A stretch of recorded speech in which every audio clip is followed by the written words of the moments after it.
Plural Possessive by Aquaman. Chapter 2. It's probably going to hurt a lot.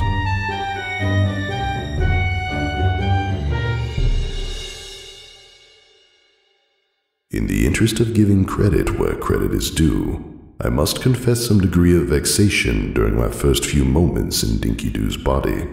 I had every confidence that Twilight Sparkle would prove a formidable opponent in our inevitable battle for dominance over her anatomy, and in fact, spent a great deal of time over the last months perfecting a comprehensive defense against such resistance. I was prepared for master-level counterpossession charms, advanced oculomental techniques, practiced meditative exercises, even the sheer force of disembodied will. I was not prepared for her immediate reaction upon realizing that some unknown spirit had forcefully taken up residence inside her body, to be punching herself in the face as hard as she possibly could. With my psyche still growing accustomed to a healthy, functioning nervous system, the blow feels more like 10 piled all up on top of one another, enough to send me reeling off to the side balanced on 2 legs. The other 2 flail in midair, completely out of my control, presumably with the intent of making contact with Dinky's skull again. Another point of credit for the little whelp. Like all ponies, she seems insufferably tenacious in the field of ignorant, incoherent fear. What are you doing? Let me go, help me! Ah! Dinky's thoughts swarm over mine like drunken wasps, piercing and stabbing at every notion I try to cobble together in spite of them. The pain from the throbbing lump on her temple is nothing compared to the twinging ache inside my mind. How can a mortal pony scream like a banshee inside their own mind? Silence, you fool! I order her, but the words almost choke me as they leave her throat. The voice I hear rattling around the room isn't the familiar booming call I've grown accustomed to, but instead a gravelly, broken cough that somehow manages to crack on all 4 words. Bile rises in her throat to match the blood rushing to her face. I don't sound like me. I sound like a pathetic little foal trying to sound like me, and failing. Damn you to the moon! Will you shut out? Before the last feeble, pitiful word can squeak out past her lips, Dinky Doo once again speaks without using them at all. I duck her head, just in time for her forehoof to glance off her ear instead of her teeth, only for the frame of the vanity glass to finish the job for her. Pain fogs her vision as I clamp the only hoof I can control over the fresh bruise on her scalp, right in the center of her miserable skull, between my inexperience with scrawny mortal legs and the fact that only one of them is now left touching the ground. I feel her falling before I have a chance to steady herself. Before I can stick her hoof out again to break her fall, some other infernal piece of furniture beats me to it. Ow, head, ow, dresser, ow, hurts bad, really bad, get out, please, I'm so sorry, ow, seriously, it hurts, ow, ow, ow, stupid, stupid, stupid. You think? I seethe out through gritted teeth, our motives coalescing for once, as both Dinky's forehooves wrap around the sides of her head. It feels like her skull is splitting apart between them, each heartbeat pounding another searing crack through the fragile bone. I don't have time for this foolishness. This is but a temporary setback, a simple and meaningless mistake. Nothing will deter me from reaching Twilight Sparkle tonight. One way or another, come dawn tomorrow, vengeance will yet be— Twilight, this Twilight Sparkle Princess Big Wings magic beating up bad guys. Help me, she can help me find her. Run, run, run, go! Dinky overpowers me before I have a chance to parse a single syllable of the claptrap spewing from her side of her brain. I wasn't prepared for this. She has too much influence over her body.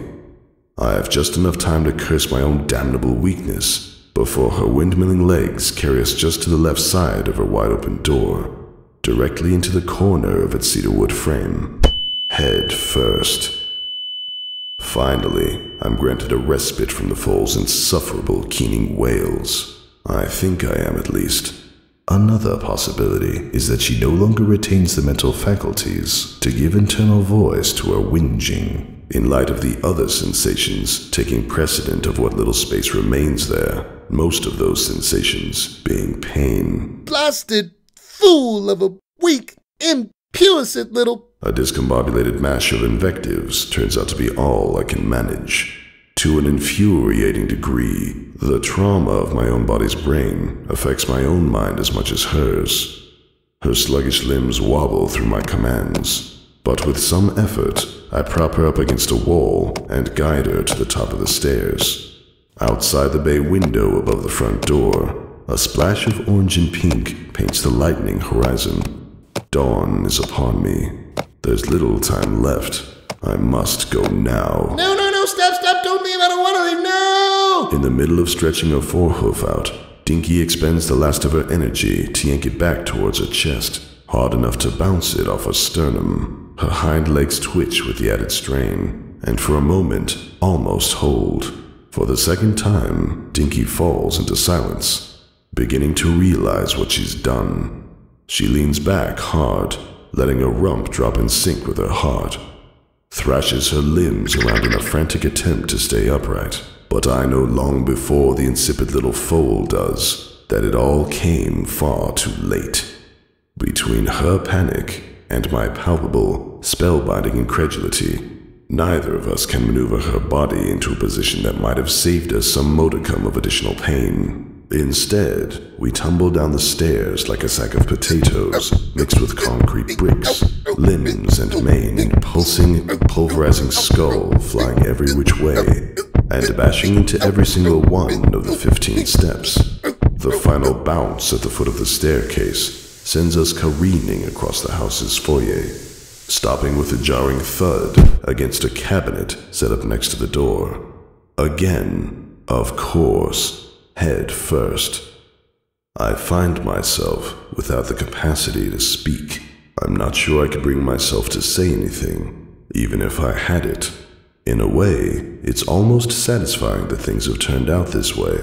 There were times during the last months, inside a place in my heart I dared not show the light of day otherwise, when I wondered whether my conscience would withstand the path to glory I intended to set it upon. Whether my immortal soul would someday balk at the notion of once again enslaving an entire race of sentient, independent creatures. It comforts me to know that my deep-rooted fears were unwarranted. I will have no qualms about sentencing every pony in Equestria to a lifetime of misery and servitude. In fact, I imagine I'll enjoy it even more now. Face. Dinky Doo sounds comatose inside her head. A single word all she can manage as she clings to the last few threads of consciousness. I squeeze my eyes shut and let her talk. Whatever saintly patience allowed me to engage with a suicidal simpleton before is well and truly vanquished now. Big face. Stars only knows what she's prattling on about. She hardly seems lucid. Wobble, wobble. Now a flash of an image accompanies her babbling, though. An ornate white flower vase, painted with swirling blue patterns, sitting on a cabinet inside a house, next to the front door, at the bottom of the steps. Falling! Through Celestia's blinding sunrise, I crack one of Dinky's eyes open. On top of the cabinet next to the front door, at the bottom of the steps we just fell down, an ornate white flower vase with swirling blue patterns teeters back and forth right over Dinky's head. It balances on its edge for a moment, then with a scrape of china on wood, tips over and starts to fall. I don't even bother trying to move. There's no point. Mortal life is pain. Horse apples. Time passed over us like water falls. There was a lot of it, and it was really, really loud. I am not particularly sure why. It was never like that before. Maybe mortals feel time in a different manner than me. I have never asked them. Should I have asked them? No, they are mortals. Stupid mortals. I am not mortal.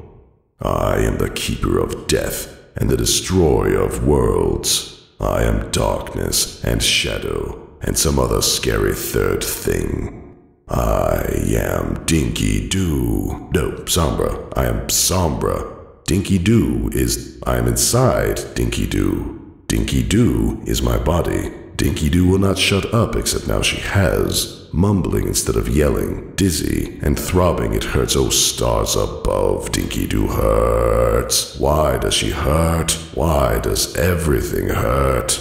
Why does her throat hurt when I talk through it, and hoof hurt when I move it, and ears hurt when sound enters them? Another voice, someone else talking, stabbing into a skull with needles and pinpricks and 10-foot-long swords. Dinky! Dinky, is that you down there? Ow. What an equestrian... Oh, you poor thing! Did you fall down the stairs again, honey? Dinky opens her eyes, wiggles towards the sound as I try to buck it away. Messes of color form into blurry shapes. 4 gray hooves, more gray torso and face. Short mane yellow like buttercup buds. Eyes tawny and perfectly straight. She looks like Dinky, but I am Dinky. Or not Dinky. She is not Dinky, is what is important. She is bigger Dinky. I don't know her, except for all of my life since birth. Uh-oh. Looks like Aunt Daring's vase broke too. One of Big Dinky's eyes vanishes as her mouth wavers into a crescent. Don't worry about it, Sugar Bear. Between you and me, I always thought it was kind of ugly. Bear made out of sugar. Vase made out of ugly. I don't understand. I don't know what's happening. Who is Big Dinky? Me, Dinky knows. I think she's mother. Not my mother. My mother is eternity, and my father is something. Damn it to the moon, I had something for this.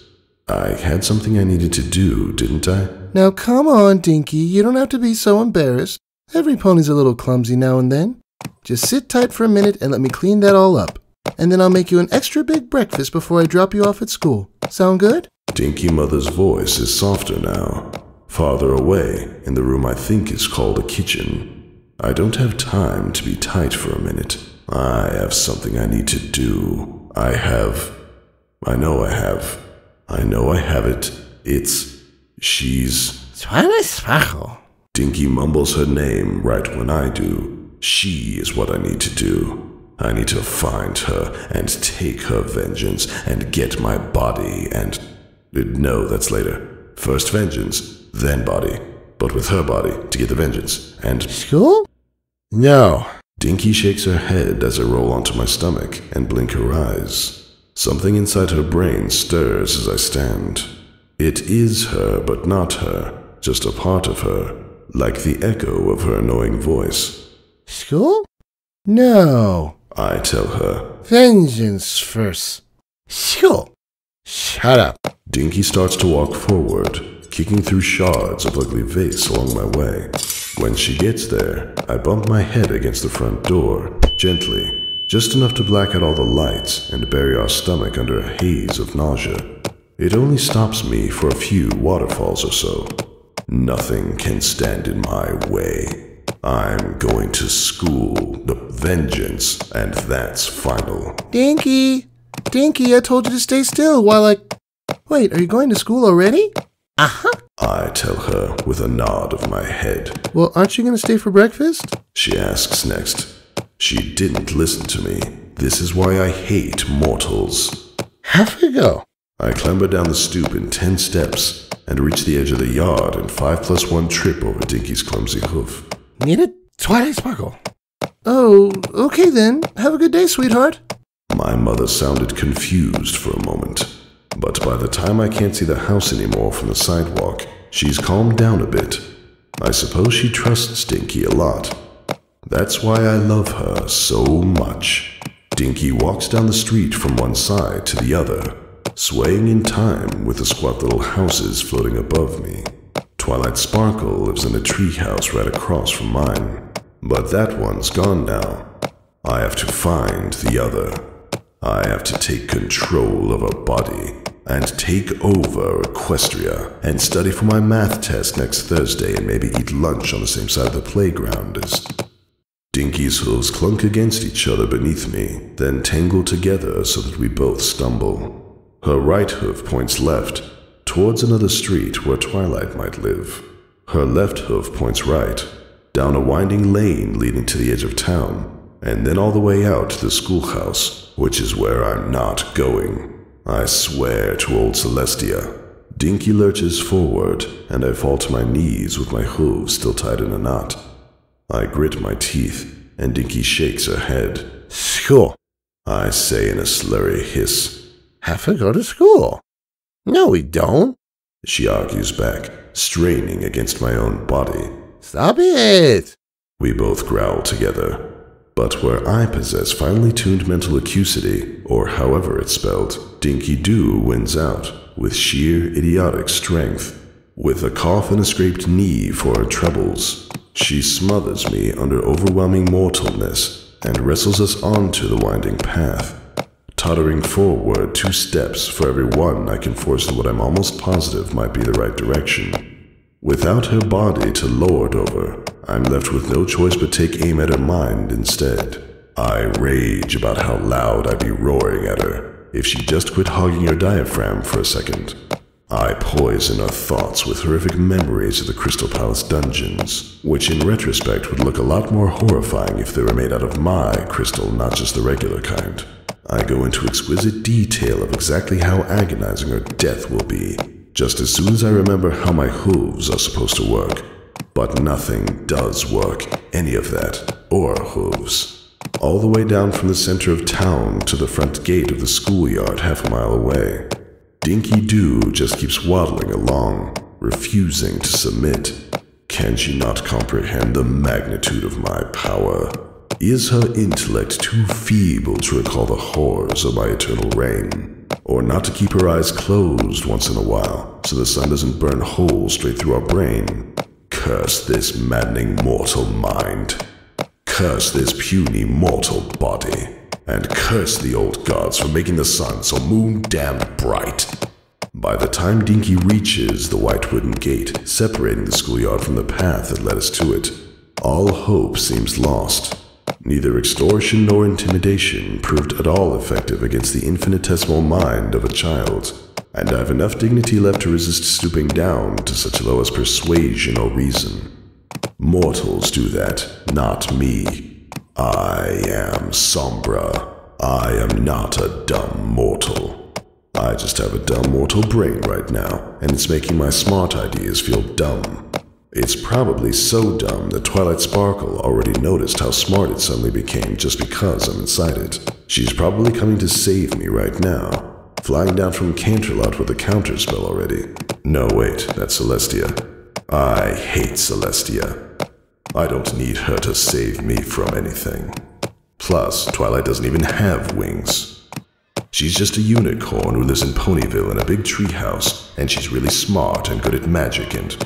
Wait, what if I possessed her? Yeah, that's a great idea. She'd be much stronger than this little dinky thing I'm stuck in right now. I should go find her. I'll look in the schoolhouse first. When I push Dinky's forehooves forward, though, she doesn't seem to expect it. They touch down on the grass and keep going through it, sliding back under me until they're pinched together beneath her waist. Her teeth clack together as her chin bounces off the ground, and suddenly it's like a weight been lifted off her shoulders. She's dazed, confused. She doesn't even know why she fell. I can take over again. I can go wherever I want.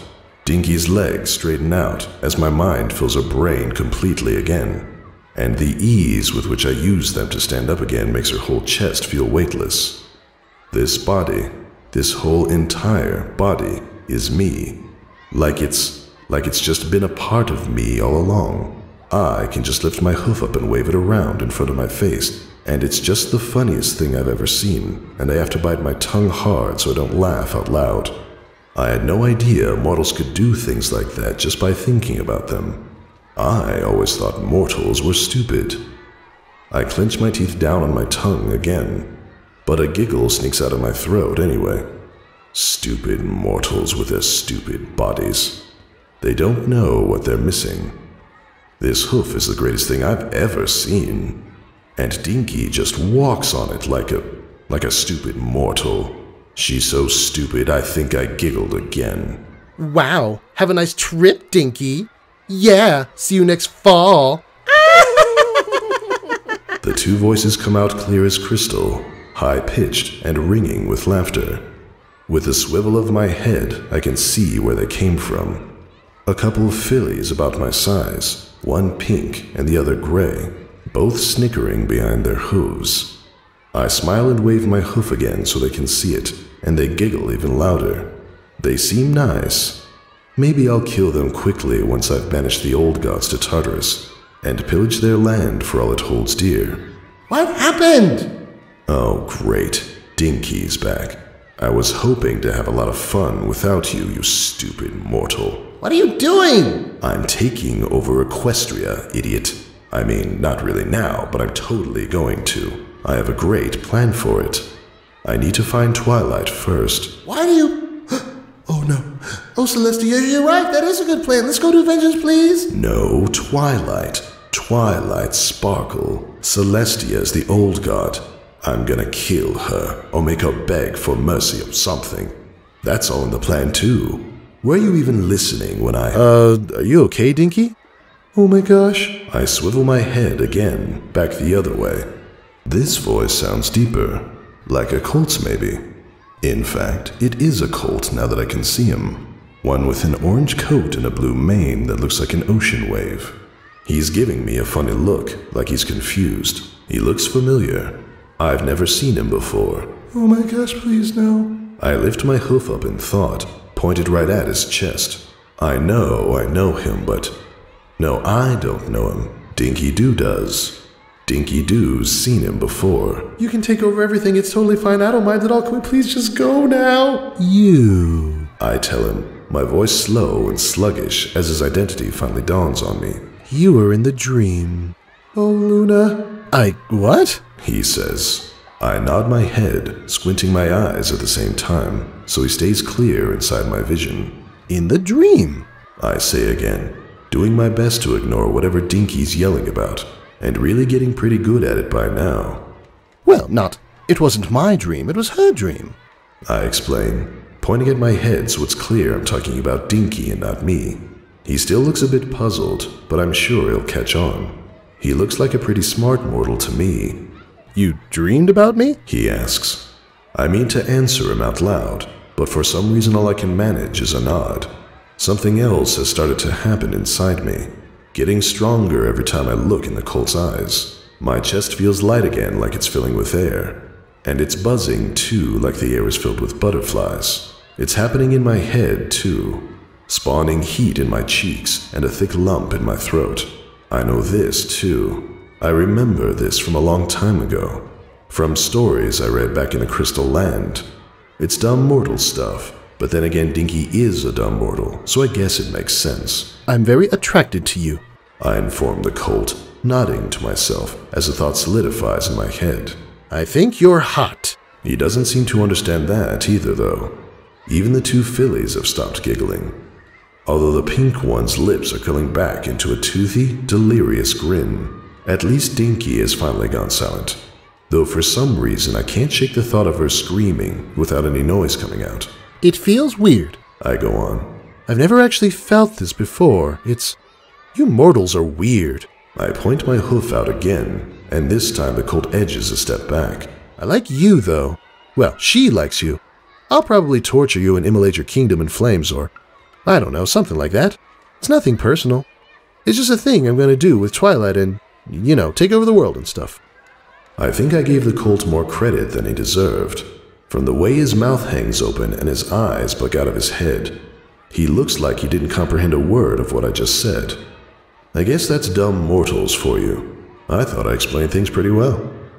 When I turn around to go finally meet up with Twilight, though, I find myself facing an impassable wall made out of magenta forelegs and blinding white nothing above them.